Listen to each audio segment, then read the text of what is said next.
रामः, राम को, राम से, राम के लिए, राम से अलग, राम का, राम में, हे राम, हे राम। समझ में आई बात? अच्छा, हम प्रारंभ करते हैं सब विधि विधान के साथ। सबसे पहली विभक्ति आती है अष्टमी। प्रथमा आती है क्या? क्या बता रहे? हाँ जय अष्टमी। चलो प्रारंभ करते हैं। सबसे पहली विभक्ति कौन सी है आपकी? प्रथमा विभक्ति। और प्रथमा विभक्ति के रूप आपने याद कर ही रखे। ये नहीं भी दिख रहा तो भी कोई दिक्कत नहीं है ना। हाँ कैसा मान तो दिख रही गुण, इन देखणों भी गुणधान। प्रथमा विभक्ति के जो रूप चलते हैं उसमें हम पढ़ेंगे रामः, रामौ, रामाः। बोलो देखिए क्या क्या बनता है। एक राम ने राम, दो राम ने, बहुत सारे रामों ने, लता मैडम ने, दो लताओं ने, और बहुत सारी लताओं ने, फल ने, फलम, फले, फलानी। हो गया क्या भाई? चलो विद्यालय ने, गीता ने, चित्र ने, बहुत सारे चित्रों ने, बहुत सारे गीताओं ने, बहुत सारे बालकों ने। समझ गए क्या बात को? अब मेरी बात सुनो। प्रथमा का जो सूत्र है वही परीक्षा का टारगेट होता है। कुछ ना कुछ गड़बड़ है। प्रथमा का जो सूत्र है ना वही टारगेट होता है, इसलिए इसको केवल याद करने की सलाह दूंगा मैं, ठीक है। प्रथमा का सूत्र है प्रातिपदिकार्थ, प्रातिपदिकार्थ लिंग परिमाण और वचन मात्रे प्रथमा, वचन मात्रे प्रथमा। पढ़ देंगे एक बार इसको आप।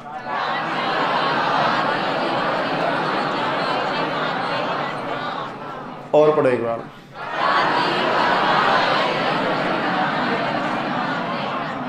यहां तक पढ़ो एक बार। बोलो बोलो बोलो बोलो, मत बोलो। अब यहाँ आ जाओ। सबसे पहला शब्द क्या लिखा है? अब एक छोटी सी चीज़ जो एक ही बात में इसको समझने के लिए ना हमारे घर की सी जो बात है कि हम सीखें क्या सर इसमें। याद रखिएगा ये सूत्र कहता है कि जब कोई वाक्य नहीं हो, मतलब क्रिया ही नहीं है, तो हम कैसे पहचान करें कि क्रिया नहीं है तो फिर ये करता है कि कर्म है कि करण है। तो जब वाक्य नहीं दिया हो, केवल कोई शब्द है हिंदी का, और उस हिंदी के शब्द को हमने किस में अनुवाद करना है? संस्कृत में। तो बोले अब कैसे अनुवाद करें? प्रथमा विभक्ति भी है, द्वितीय भी है, अब कोई क्रिया ही नहीं आ रही तो हमें कैसे पता चलेगा ये कर्म है? बिना क्रिया के कारक का पता। तो ये कारक से अतिरिक्त, वाक्य से अतिरिक्त केवल शब्द का अनुवाद करने के लिए आपको निर्देश देता है कि जैसे अंग्रेजी में आप लोग मीनिंग करते हैं, वैसे ही किसी हिंदी के शब्द का मीनिंग कौन सी भाषा में? संस्कृत भाषा में। केवल शब्द का अनुवाद करना हो। बोला साहब आपका नाम क्या है? मेरा नाम तो गीता नाम है, मेरा नाम तो सीताया है, मेरा नाम तो रामस्य है, मेरा नाम तो रामात है। मेरी बात समझ में आ रही? मैं क्या कहना चाह रहा हूँ? तो कहें कि भाई कौन सी विभक्ति लगाएं? विभक्तियाँ तो हमारे पास कितनी है? 7 है। आपने पूछा नाम है, अब मुझे क्या पता मैं करता हूँ कि कर्म हूँ? नाम ही तो पूछा आपने। तो याद रखिएगा, मैं यहाँ बहुत सारी बातें इधर उधर की करूँगा, लेकिन आपके दिमाग में एक ही बात रहनी चाहिए कि गुरुजी अभी सिर्फ हमको हिंदी से संस्कृत में शब्द का अनुवाद करना बता रहे हैं, क्रिया का, वाक्य का कोई काम नहीं है। जैसे मैं आपसे पूछूं, मान लीजिए भाई साहब का नाम गोपाल है, तो संस्कृत में इनका नाम कैसे बताओगे? कैसे बताया? गोपाल है। गोपालम भी कह सकते थे, गोपालेन भी कह सकते थे, गोपालाय भी कह सकते थे। नहीं तो क्यों? तो क्यों भगवान आए थे क्या? देख रहे भैया तेरा नाम बताए तो प्रथमा लगा कर ही बताइए, फिर क्यों आपने गोपाल है कहा? ऐसा ही पाणिनि ने भी सोचा होगा। अरे मैं तो विभक्ति की बात कर रहा हूँ, एक वचन तो ठीक है, द्वितीय भी तो लगा सकते थे। Gopalam, my name is Gopalam, my name is Gopalen, you are mister Gopala. भाई पंचमी भी तो लगा सकते थे। वचन तो चलो समझ में आ गया, एक ही इसलिए लिख दिया। तो उस नियम की जिसको आप नहीं जानते लेकिन आपने फिर भी कह दिया गोपाल है। सीता के लिए क्या नाम बताओगे? सीता। फल को क्या बताओगे? फलम। तो वो जो नियम आप नहीं जानते लेकिन फिर भी आप बता रहे हैं, वो यही सूत्र कहता है। तो बात समझ में आई क्या? केवल शब्द का संस्कृत बनाने के लिए आप उसमें कौन सी लगा देते हो? प्रथमा। कि भाई ये फल है तो फलम, चित्र है तो चित्रम, सीता है तो सीता, राम है तो राम। अब उसको मैं थोड़ा तोड़ तोड़ के अपने शास्त्र के हिसाब से पढ़ाता हूँ। लिखा है किसी भी प्रातिपदिक का अर्थ बताना हो संस्कृत में, अर्थात मीनिंग करना हो। आपकी और मेरी भाषा है, जब उच्च स्तर पर पढ़ते हैं कुछ अलग व्याख्या करता हूँ। तो किसी भी प्रातिपदिक का क्या बताना हो? अर्थ। संस्कृत में अर्थ करना है, मीनिंग बनाना है। बोला सभी प्रातिपदिक क्या होता है? हमको तो ये भी नहीं पता। और सुनो, संस्कृत में हिंदी का शब्द बताओ, वैसे के वैसे काम आता है क्या? अरे राम को राम ही कहते हैं क्या संस्कृत में? उस शब्द के शब्द रूप चलाए जाते हैं। जैसे मैं आपसे कह दूं कि बताओ ये संस्कृत का शब्द है क्या, तो आप क्या कहोगे? हाँ या ना? लेकिन अब बताओ यही राम राम है, लेकिन अब बताओ है या ना? तो इसका मतलब इनका कुछ न कुछ किया जाता है। तो जो हिंदी के शब्द होते हैं उनको संस्कृत की भाषा में प्रातिपदिक कहते हैं। बोलो क्या कहते हैं? तो राम जो लिखा है वो क्या है? एक। ठीक है। इसी प्रकार से मोहन है, बताओ मुझे मोहन क्या है? संस्कृत का शब्द है, प्रातिपदिक है? एक सेकंड, अब क्या है? लेकिन मैं आपसे कह दूं कि बताओ अब ये प्रातिपदिक है क्या? हिंदी का शब्द रह गया क्या अभी? तो याद रखिएगा, हिंदी के जो शब्द होते हैं उनको तो कहते हैं प्रातिपदिक, और जो संस्कृत का शब्द बना दिया जाता है उस शब्द को संस्कृत में कहते हैं पद। और संस्कृत में केवल किनका प्रयोग किया जाता है? पदों का। शब्दों का कोई प्रयोग नहीं किया जा सकता। मैं कहूँ कि अस्य नाम गोपाल, गलत है, क्योंकि वो गोपाल क्या है? लेकिन मैं कहूँ कि अस्य नाम गोपालः, अब वो गोपाल है क्या है? पद है। इसलिए आज के बाद मैं अपने मुंह से यदा कदा ही शब्द कहूँगा। संस्कृत का होगा तो मैं उसको हमेशा क्या कहूँगा? पद। यानी हिंदी में शब्द होते हैं और संस्कृत में उनको पद कहा जाता है, बनाया जाता है, इस तरह से। अब बताइए, कोई भी प्रातिपदिक का मतलब हो गया संस्कृत का शब्द या हिंदी का शब्द? यही तो पढ़ रहे थे ना। और उस हिंदी के शब्द को किस में बताना है? संस्कृत में बताना है। कौन सी लगा दो? प्रथमा। कहा ठीक है साहब। प्रातिपदिक का मतलब होता है किसी भी शब्द का नाम लेने पर जो अर्थ आ जाता है ना, लिखा है वहां संस्कृत में नियतोपस्थिति का प्रातिपदिकार्थः है। राम का अर्थ लेते कुछ याद आएगा दिमाग में? नहीं आए राम का नाम लेते ही? अरे राम का मतलब आपका भतीजा को, दशरथ का बेटा। अरे मैंने हाथी कहते आपके दिमाग में नहीं आया? दो लंबे लंबे कानों वाली में करती हुई आया ना, हाथी का नाम लेती तो अरे शब्द का कुछ न कुछ अर्थ तो होता है क्या? उसको ही हम कहते हैं प्रातिपदिक। और उसका अर्थ संस्कृत में बताने के लिए आप कौन सी मुक्ति लगाओगे? अब थोड़ा शास्त्र की बात करता हूँ मैं, है ना भाई। इसको भी नहीं छोड़ेंगे, उसको भी नहीं छोड़ेंगे। पर एक बात याद रखिएगा कि हम संस्कृत में हिंदी से संस्कृत के मीनिंग बना रहे हैं। गोपाल से गोपाल है, मोहन से, और उनको हमेशा कौन सी भक्ति लगाकर पढ़ा जाता है? चलो आगे चर्चा करते हैं क्या होता है ये मामला। इसमें दो प्रकार के शब्द आते हैं। कौन से वाले शब्द आते हैं? दो प्रकार। कुछ शब्द ऐसे होते हैं जो सिर्फ एक ही लिंग में चलते हैं, अर्थात उनका लिंग कैसा होता है? निश्चित होता है कि मैं पुल्लिंग हूं तो फिर मैं पुल्लिंग में ही होता हूं। रामकुमार शब्द है, किसी लड़की का नाम रामकुमार हो ही नहीं सकता, क्योंकि रामकुमार शब्द कौन से लिंग में है? पुल्लिंग में है। सीता शब्द स्त्रीलिंग में ही होगी, क्योंकि वो स्त्रीलिंग शब्द ही है, वो कभी पुल्लिंग में नहीं जाता। और इसी प्रकार से फल शब्द नपुंसक लिंग ही होता है, वो कभी पुल्लिंग और स्त्रीलिंग नहीं होता है। ऐसे शब्द जिनमें कितने लिंग हो? एक लिंग हो, चाहे पुल्लिंग हो, चाहे स्त्रीलिंग हो, चाहे नपुंसक है। तो बताओ जिनमें एक लिंग है वो क्या कहलाते हैं? यानी उनको कह सकते हैं। और निश्चित का ही पर्यायवाची शब्द है नियत। एक ही बात होता है, निश्चित कहो चाहे नियत कहो। तो ऐसे दुनिया के वो सारे अर्थवान शब्द जिनका कुछ न कुछ अर्थ होता है और वो हमेशा निश्चित कितने लिंग में चलते हैं? एक ही लिंग में चलते हैं, चाहे पुल्लिंग हो, चाहे स्त्रीलिंग हो, चाहे नपुंसक हो, लेकिन फिक्स होता है उनका। तो ऐसे शब्द एक तो इसमें आते हैं। बोला कैसे? तो समझने का वो करना। जैसे मेरे पास में एक शब्द लिखा है, इन्होंने ग्रंथकार ने जो लिखा वो लिखता हूँ मैं, जैसे कृष्ण। अब मुझे बताइए ये प्रातिपदिक है कि पद है? पहले बताओ, थोड़ा समझ रहे। अभी संस्कृत का पद, अब मैं इसको पद बनाना चाहता हूँ तो कौन सी लगाऊंगा? ये तो हो गई अपने काम की बात। दूसरी बात, शास्त्र क्या कहता है कि बताओ कृष्ण का मतलब कौन है? भगवान श्री कृष्ण कौन है? वसुदेव का बेटा ही है क्या? जिसको क्या बोलते हैं बड़े प्यार से? वासुदेव बोलते हैं। अच्छा, ये नित्य पुल्लिंग में चलता है कि स्त्रीलिंग में भी आ जाता है कभी कभी?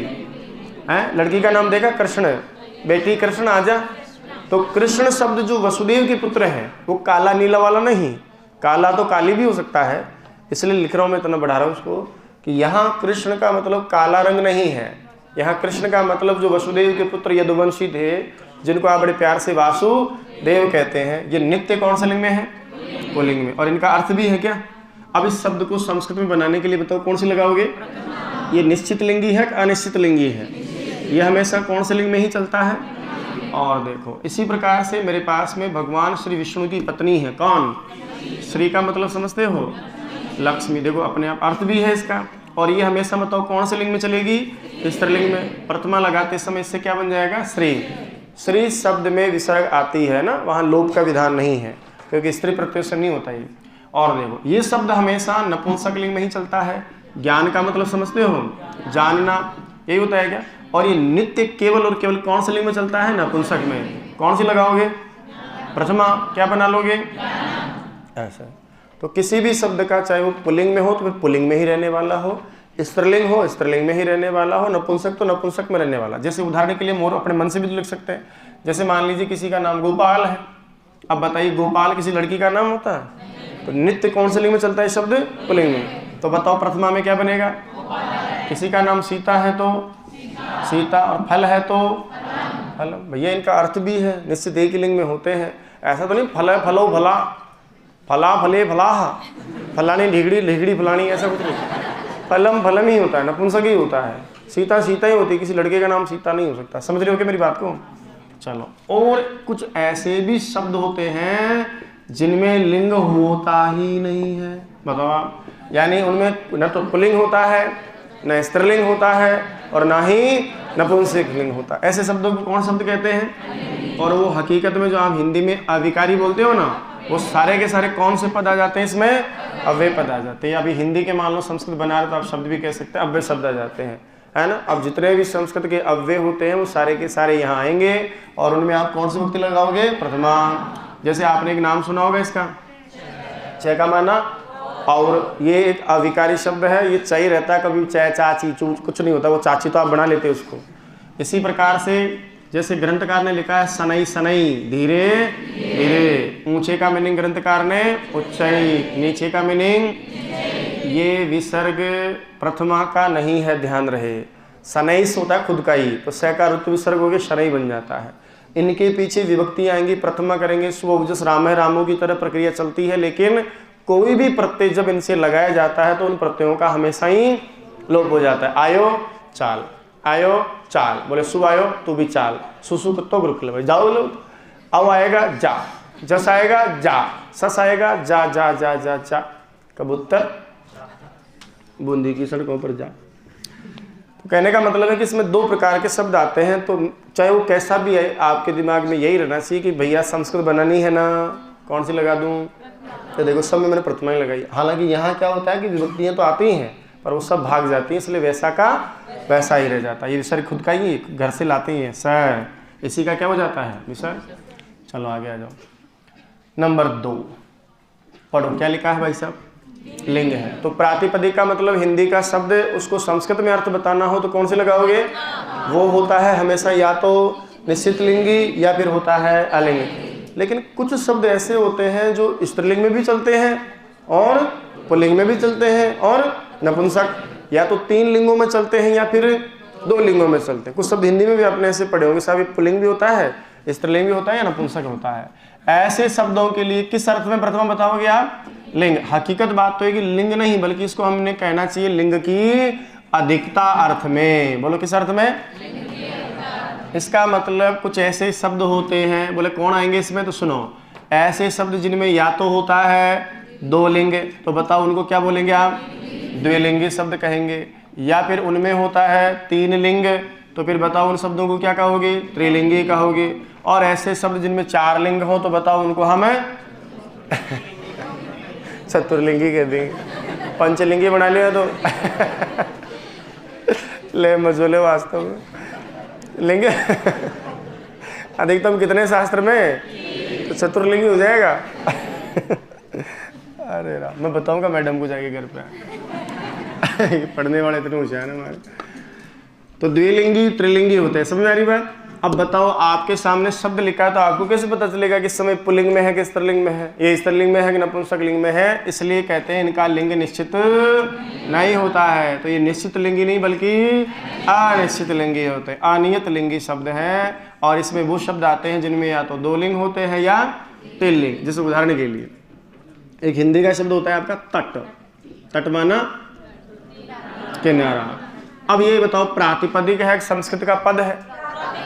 अब इसमें हम संस्कृत का क्या बनाना चाहते हैं? पद।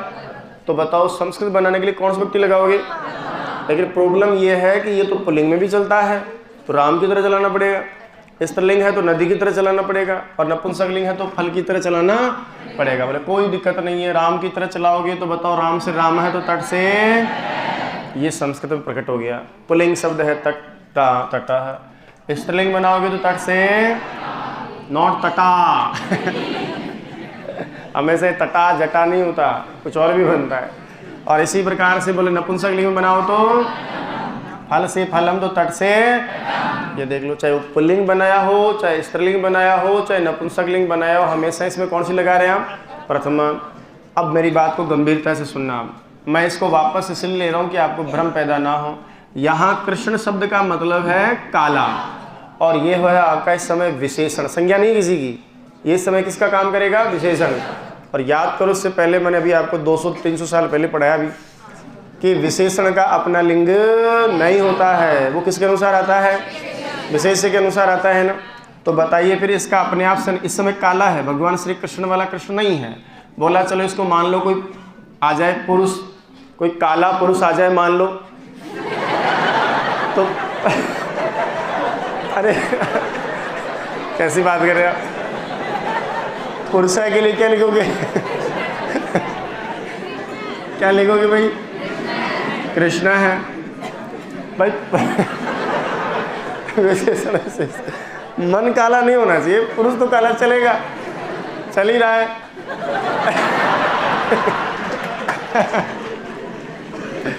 बालिका है तो क्या लिखोगे?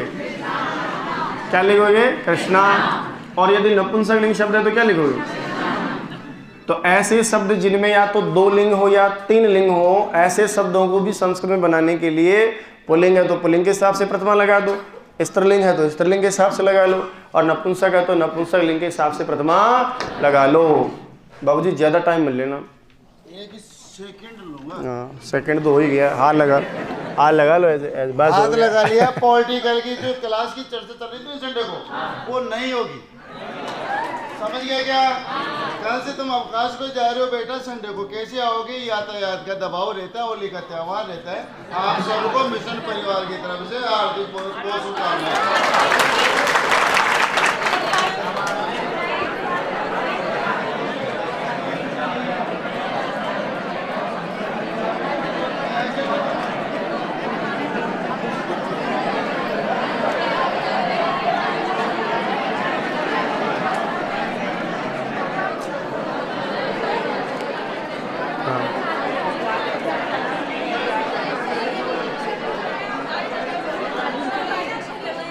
हाँ श्री, अरे शब्दों की व्युत्पत्ति है, एक नियम है कि स्त्रीलिंग वाले टाप डाप चाप, नीप नीस नीम, ये 6 प्रत्यय जिसमें लगते हैं ना, उसके पीछे स्त्रीलिंग कोई शब्द बना हो, मान लो जैसे कमल से कमला बना, सीता बना, रमा बना, ये जो स्त्रीलिंग शब्द नदी है, ये सब स्त्री प्रत्ययों से बने हैं। और स्त्री प्रत्यय वाले कोई भी शब्द के बाद में जब आता है, जैसे सीता है इसमें टाप है मान लो, या सुनीता है, या जो भी है, मतलब विमला है, होडा, बालिका, कोई सा भी है, वहाँ इस शब्द को हिंदी में भी सीता ही होता है, और इसमें आपने टाप लगा रखा है। अब आपका क्या होगा, इसको शब्द बनाने के लिए प्रत्यय आता है, एक वचन प्रथमा में सु। कौन आता है? तो इस सु का क्या हो जाता है यहाँ पर? लोप। एक सूत्र है, हलंग्याभ्यो दीर्घात श्रुतिस्य प्रक्तम फल। वो ये कहता है कि टाप डाप चाप, नीप नीस नीन, इन स्त्री प्रत्ययों से कोई शब्द बना है ना, तो फिर वहां पर आप सु का कुछ नहीं करें, डायरेक्ट ही क्या कर देंगे? लो। तो वापस सीता का देखो क्या दिख जाता है आपको? सीता, हिंदी में भी सीता, संस्कृत में भी सीता। पुरुष शब्द आ गया, राम आ गया, तो अब राम बताओ स्त्री शब्द थोड़ी है, तो यहाँ पर इसलिए क्या होता है, उसका लोप नहीं होता, राम में बन जाता। रही बात श्री की, तो मैडम श्री में जो ई है ना, वो नीप नीस और नीन का नहीं है, ये स्त्री प्रत्ययों से बना हुआ शब्द नहीं, नेचुरल अन्य प्रकार से बना हुआ शब्द श्री। और लक्ष्मी, और ससुरु का मतलब सासू जी। इसलिए इन 2-3 शब्दों के पीछे भी विसर्ग का प्रयोग होता है, मतलब सु का लोप नहीं होता वहाँ, इसलिए वो स का वापस क्या बन जाता है, विसर्ग। इसलिए श्री से श्री ही, लक्ष्मी का भी होता है लक्ष्मी ही, एक स्वश्रु शब्द है, सासू जी का मीनिंग होता है उसके पास में से, इसलिए हो जाता है। तो ये नहीं समझना है ना आपको, क्या होता है मैडम कि एक बीमारी में फिर 100 बीमारियां हो जाती हैं। अभी आप इतना समझें कि श्री के पीछे विसर्ग आएगा, और लक्ष्मी के पीछे भी आता है, और सासू जी के पीछे भी आता है, इतना समझे। अब टाप डाप जब पढ़ाऊंगा तब आप समझेंगे। अब आपका क्या है कि आधार है नहीं ना, तो मैं कोई भी चीज़ बताऊंगा तो गड़बड़ हो जाएगा। आता है ना, मतलब आता है। अब श्री को इतना बर्दाश्त कर ली हो तो 2 बिंदु को भी बर्दाश्त कर लो। आगे देखोगा, तीसरा अर्थ क्या लिया आपने? इससे पहले कितने अर्थ पढ़ लिया आपने? कौन से अर्थ में? जिसमें आते हैं, या फिर पढ़ा आपने लिंग की, क्योंकि लिंग तो वहीं कह दिया था आपने। इसमें कौन आएंगे? इसमें या तो द्विलिंगी या त्रिलिंगी। और देखो आगे, परिमाण अर्थ में भी कौन सी विभक्ति का प्रयोग होता है? प्रथमा का। कहा ये परिमाण क्या है? तो परिमाण का मतलब ऐसे शब्द होते हैं जो वास्तव में क्या बताते हैं? परिमाप, जिसको हम कहते हैं शुद्ध हिंदी में मात्रा, क्वांटिटी बताते हैं। इतना, कितना? इतना। 1-2 गोबर, 1 मुट्ठी बाजरे की, बोला ना आपने, 1 मुट्ठी बाजरे के लिए मैं फलाना खो देता। यानी जैसे किसी चीज़ का वजन बताना, कोई क्या बताना? दूरी बताना, लंबाई, चौड़ाई, ऊंचाई आदि ये सब बताना। इन सब का जो परिमाप बताने वाले कोई शब्द हों, जिन शब्दों के द्वारा क्वांटिटी बताई जाती है, संख्या नहीं बोला मैंने, अनगिनत जो चीज़ें हैं उनको हम क्वांटिटी में दर्शाते हैं। आपने मांगा दुकान पे जाकर 2 दूध दीजिए भाई, मांगा कभी? और मांगा है तो महान है ना? बेटा कितनी दूर जाएगा? 2 रास्ते जाऊंगा। उसको तो हम क्वांटिटी में बताते हैं। इसलिए कोई भी चीज़ का परिमाप बताना हो, मात्रा बतानी, कितनी मात्रा में है, वजन में कितना है, दूरी में कितना है, लंबाई चौड़ाई ऊंचाई में कितना है, तो ऐसे बताने वाले जो शब्द होते हैं ना, उन शब्दों को कहते हैं कौन से वाचक शब्द? परिमाणवाचक शब्द। अब वो चाहे पुल्लिंग का परिमाण बताने वाला शब्दवाचक शब्द हो, चाहे वो शब्द स्त्रीलिंग में रहने वाला हो, चाहे नपुंसक में रहने वाला हो, उसको संस्कृत बनाने के लिए कौन सी विभक्ति लगा लो? बात तो वही है, कोई सा भी शब्द संस्कृत बनाना है, प्रथमा लगा रहे हैं। पर थोड़ा वो यूँ कह रहे हैं कि साहब प्रातिपदिक को भी बनाते हैं प्रथमा में, लिंग ज़्यादा हो तो भी बना लेते हैं, परिमाण वाले को भी बना देते हैं। जैसे एक शब्द है द्रोण, द्रोण का मतलब होता है बाल्टी, और व्रीहि का मतलब होता है चावल। यदि मैं इन दोनों को अलग अलग पढ़ूँ ना कि द्रोण है, बाल्टी है, तो बाल्टी किस में आती है? शब्द में आती है। और व्रीहि चावल भी किस में आता है? शब्द में। लेकिन मैंने कहा कि बाल्टी भर चावल। अब बताओ ये शब्द किसको बता रहा है? कितने चावल? तो इकाई हो गई ना एक तरह की, माप हो गया, क्वांटिटी हो गई, मात्रा हो गई कि बाल्टी भर चावल, या बाल्टी के बराबर, जो भी आप बोलते हो, बाल्टी बराबर या बाल्टी भर चावल, चावल, ये इकाई हो गई। अब बोला साहब इसका संस्कृत बनाना है, तो कहा कोई दिक्कत नहीं साहब, इसको ये द्रोण का द्रोण हो जाता है, और व्रीहि का क्या बन जाएगा? पुल्लिंग शब्द है ये। कौन सा शब्द है ये? पुल्लिंग। तो राम की तरह क्या बन गया? द्रोणोव्रीहि। इसी प्रकार से मान लीजिए कोई 16 बाल्टी बराबर माप है, कोई मात्रा है जिसका माप कितने की बाल्टी के बराबर है? 16 बाल्टी बराबर है, उसको हम कहते हैं खारी। यानी उसका मीनिंग क्या होता है? खारी। जैसे 1000 ग्राम बराबर 1 किलोग्राम, तो 1 किलोग्राम का मतलब 1000 ग्राम, तो ये क्वांटिटी तो बता रहा है। अब पाणिनि जी क्या है कि समय से पहले पैदा होंगे, किलोग्राम, लीटर ये सब बाद में आए हैं, तो उनके ज़माने में तो ऐसे चलता था। याद कीजिए, हमें तो आज भी याद है, अभी भी होता ही है गाँव में, तो साझी की खेती करते हैं ना हम लोग, तो जब बंटवारा होता है तो पीपा या फिर मटका नहीं लेते क्या? तो मटका कौन सा परिमाप के काम आता है? दुकान पे गए, बोले दूध दे दे, ले भाई मटका में तोल दिया, 1 मटको ले जा, 2 मटको ले जा। लेकिन वहाँ रिकमेंडेशन है, वो मटका जो पानी पीने के काम आता है, मटका प्रातिपदिक शब्द है, लेकिन उस समय मटका किसका काम कर रहा है? परिमाण का काम कर रहा है। तो ऐसे परिमाण बताने वाले शब्द है। खारी का मतलब 16 बाल्टी बराबर कोई मात्रा है, तो बताइए ये शब्द किसके बराबर है? 16 बाल्टी बराबर। ये स्त्रीलिंग शब्द है। कौन से लिंग में है ये? तो नदी से नदी बनता है, तो खारी से वापस संस्कृत में क्या बन जाएगा? खारी। एक नपुंसक लिंग शब्द भी है, इसका नाम है आढ़क। बोलो आढ़क। और आढ़क का मतलब होता है बाल्टी का 1/4 भाग, 1/4 बाल्टी के बराबर, 1/4 चौथाई हो गया ना। ये नपुंसक लिंग शब्द बनाना है संस्कृत प्रथमा में है आढ़कम। तो पढ़ो द्रोणो और बाल्टी बराबर 16 बाल्टी, 1/4 बाल्टी आढ़कम होता है। मुझे तो आज भी ध्यान है, जैसे माँ वगैरह जाती है खेत पे काम करने, जैसे आप भी काम कर ही रहोगे बेचारी, तो हमारे क्या है कि आपका जो टिफ़िन होता है ना आजकल का अंग्रेजी टिफ़िन, प्लास्टिक का टिफ़िन जिसमें आधी रोटी इधर आती है और थोड़ी सब्जी आती है, हमारे गांव में एक पात्र होता है कटोरदान, द बिगेस्ट पात्र। दे आर गेटिंग 16, 17, 18, 20 रोटीज एक जगह। मम्मी सर पर रखती है, आराम से खूब बतियाती बतियाती जाती है और वो बड़ा हिलोरे लेते लेते जाता है। और दोपहर के समय में सारों के चारों उस कटोरदान के चारों तरफ ऐसे बैठ जाते हैं हम लोग। अब तो वो कटोरदान में भला, अब बताओ वो कटोरदान वैसे तो एक पात्र है, लेकिन यदि उसमें रोटी भर दी तो वो किसका वाचक हो जाएगा? परिमाण का। और वो कटोरदान कभी कभी तो मुझे आज भी याद है, पड़ोस में एक दादी रहती थी प्रजापतियों की, और वहाँ कभी कभार गाँव में तो होता है साहब, आज भी घर में चाय बना रहे, मेहमान आ गए, आह लो चीनी तो चाहिए कौन, अरे दादी ले बेटा कप ले ले भर। अब वो कप वैसे तो कप है वो, लेकिन चीनी भर कप हो गया तो किसका वाचक हो गया?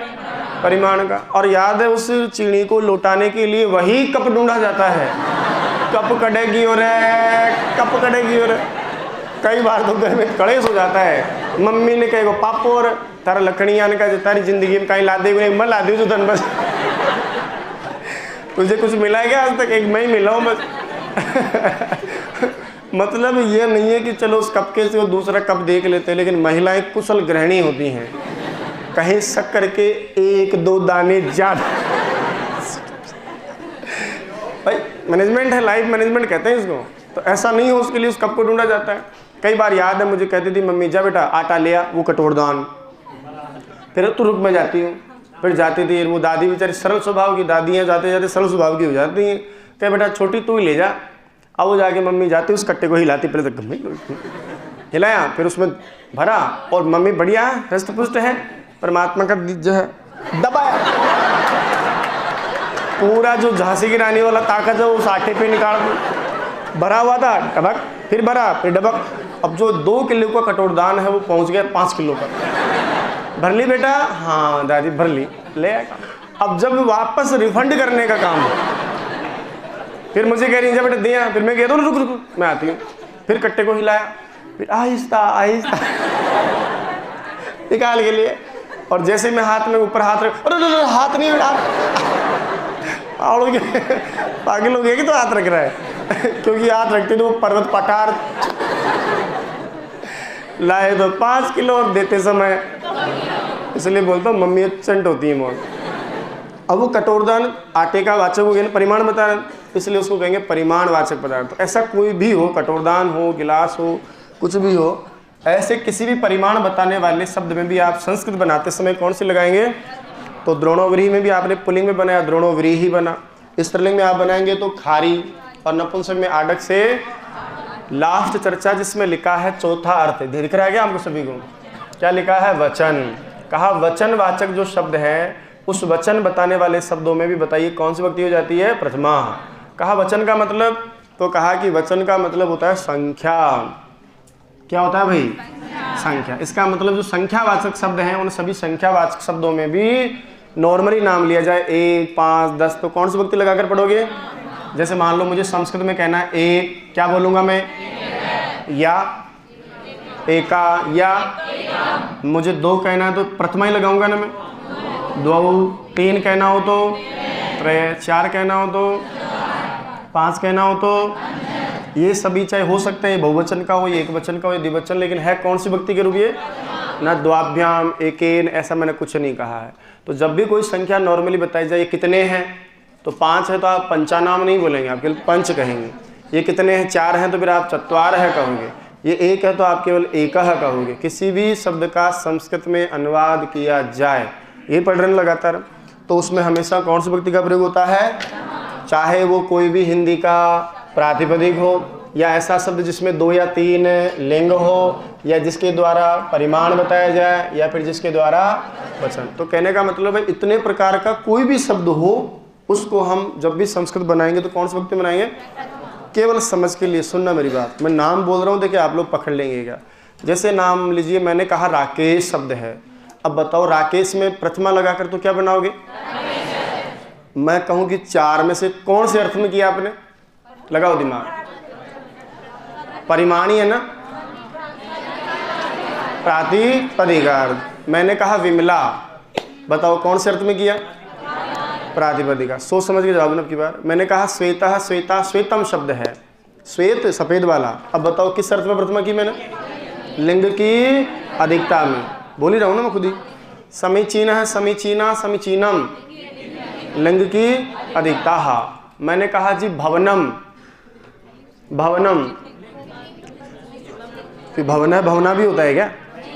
कोई भी दुनिया का संज्ञावाचक शब्द हो, किसी का नाम हो, वो सब क्या है? प्रातिपदिक है। तो भवनम क्या है? प्रातिपदिक है। गृहम क्या है? प्रातिपदिक है। पुरुष है क्या है? पिता क्या है?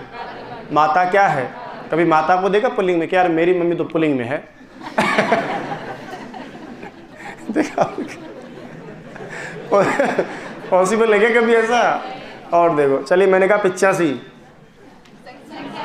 संख्या में है ना। मैंने कहा 43, 11, 2, समझ में आ रही मेरी बात? मैंने कहा 1 गिलास भर पानी, 1 गिलास भर तेल, 1 कटोरदान रोटी का और 1 कटोरदान आटे का। मतलब कोई सा भी शब्द हो, बनाना है उसको हमेशा संस्कृत में केवल प्रथमा में बनाना। लिखो, इसका यही मतलब है सूत्र का कि जब वाक्य ना हो और कोई शब्द संस्कृत बनाना हो, चाहे ऐसा हो चाहे ऐसा हो चाहे ऐसा हो। अब लिखो इसको आराम से। आप ऊपर हेडिंग डालो प्रथमा विभक्ति, प्रथमा विभक्ति। और बराबर में ये बिना कहे, मैं द्वितीय पढ़ाऊँ चाहे चतुर्थी में लिखूंगा यहाँ, और ये बिना कहे लिख लेना। मैं आज तो कह रहा हूँ, मैं अब फिर कहूँगा नहीं आप लोगों को। तो लिखो रामः रामौ रामः। इससे पता रहेगा कि इनमें से कोई एक शब्द आएगा वो इसकी तरह बनेगा। तो लिखे रामः रामौ रामाः। इसी तरह से लता लते लताः, लता लते लताः। और फलम फले फलानि।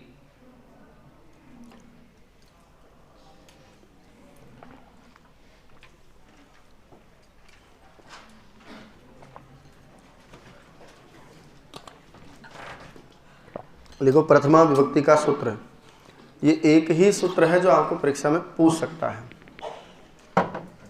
खालिस्तान छोड़ देगा, 4 में से 1 की जगह वो दूसरा शब्द लिख देगा। इसलिए इसको थोड़ा समझें और पढ़ें, याद करें। क्या लिखा है भाई? प्रातिपदिकार्थ लिंग, प्रातिपदिकार्थ लिंग परिमाण